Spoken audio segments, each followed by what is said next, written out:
नमस्कार।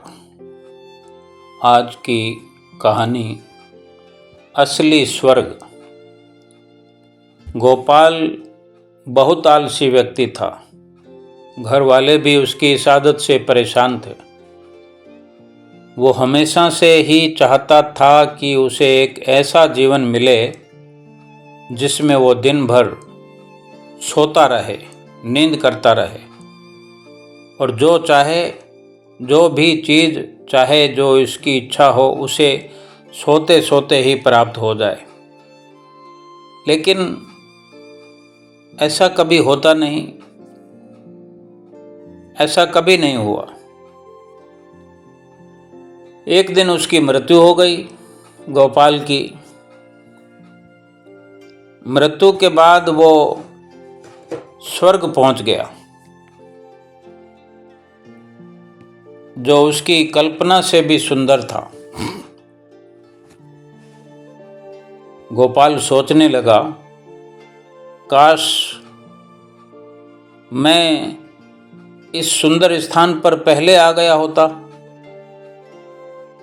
बेकार में धरती पर रहकर काम करना पड़ता था, खपख्वार होना पड़ता था। खैर, अब आ गया हूँ, अब ही सही, अब मैं आराम का जीवन जीऊँगा।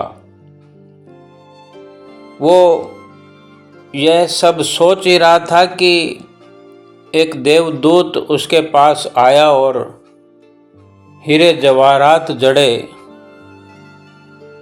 शैया की ओर संकेत करते हुए बोला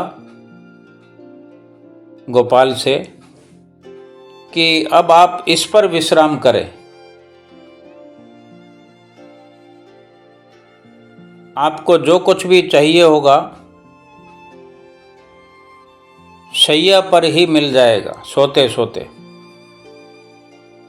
तो जैसे गोपाल की तो मुराद पूरी हो गई, जैसा कि वो सोचा करता था। कभी जीवन में तो हुआ नहीं, अब स्वर्ग में पहुंच गया था, तो स्वर्ग में उसकी मुराद पूरी हो रही है। तो ये सुनकर गोपाल बहुत प्रसन्न हुआ।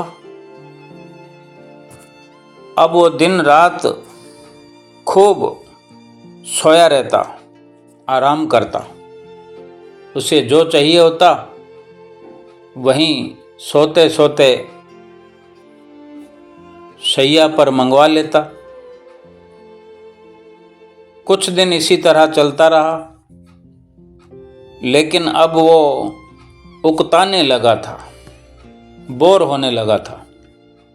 उसे न दिन में चैन था, न रात में नींद।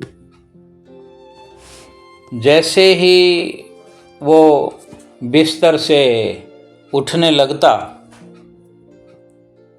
तो दास और दासियां उसे रोक देते। इस तरह कई महीने बीत गए।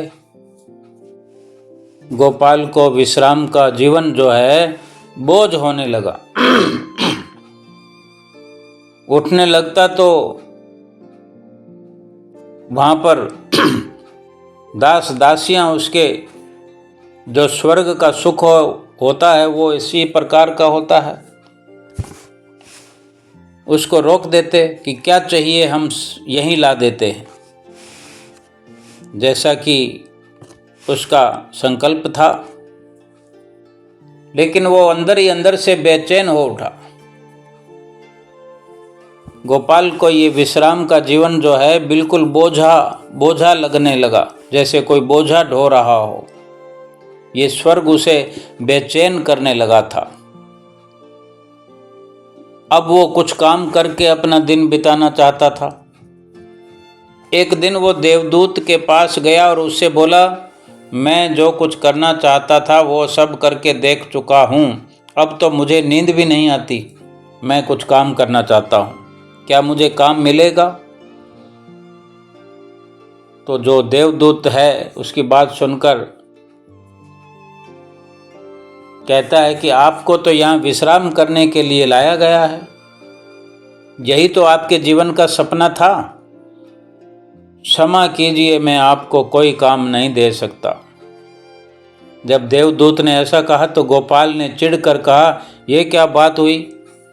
मैं इस जीवन से परेशान हो चुका हूँ। मैं इस तरह अपना समय नहीं व्यतीत कर सकता। इससे तो अच्छा आप मुझे नरक में भेज दीजिए। देवदूत ने धीमे स्वर में कहा, आपको क्या लगता है आप कहाँ हैं? स्वर्ग में हैं या नरक में? ऐसा पूछने पर गोपाल कहता है कि मैं कुछ समझा नहीं। तो देवदूत बोला, असली स्वर्ग वही होता है जहाँ मनुष्य दिन रात मेहनत करके अपने परिवार का पालन पोषण करता है, अपने नित्य नियम से चलता है, भगवान का नाम लेता है और उसी प्रकार आनंद के साथ हर पल व्यतीत करता है। और जो सुख सुविधाएं मिलती हैं, जो भी मुकद्दर के अनुसार मिलता है, जो उसी में प्रसन्न रहता है, वही असली स्वर्ग होता है।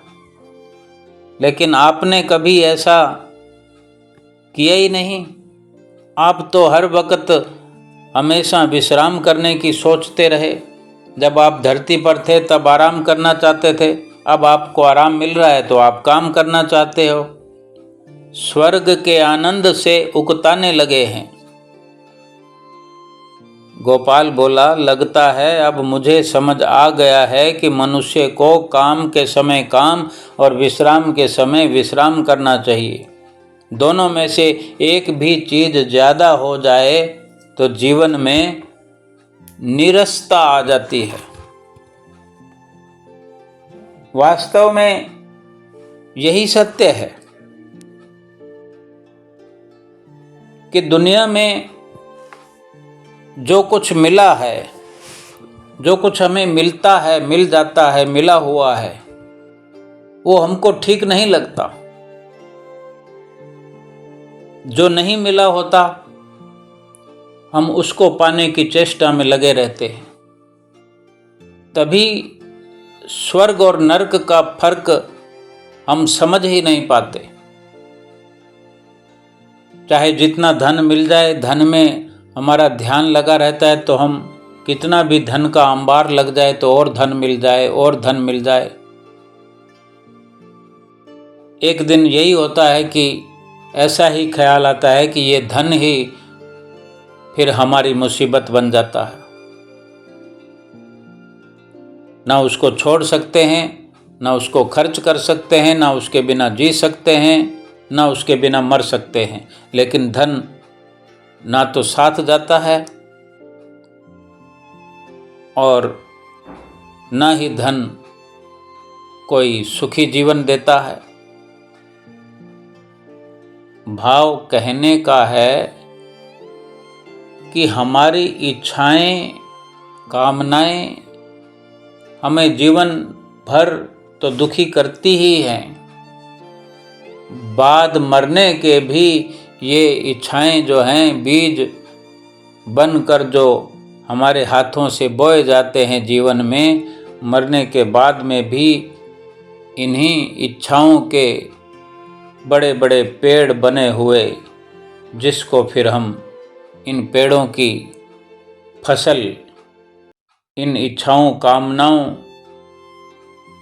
के पेड़ों से जो फल झड़ते रहते हैं, दुख और सुख के रूप में हमें अनुभव होते रहते हैं।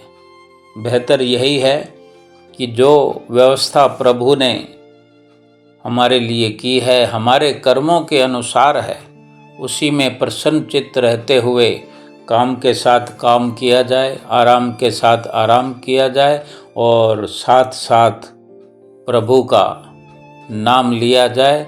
अच्छे संस्कार, अच्छे विचारों के साथ इस जीवन को व्यतीत करें और इसी जीवन में स्वर्ग का अनुभव करते चलें। नमस्कार।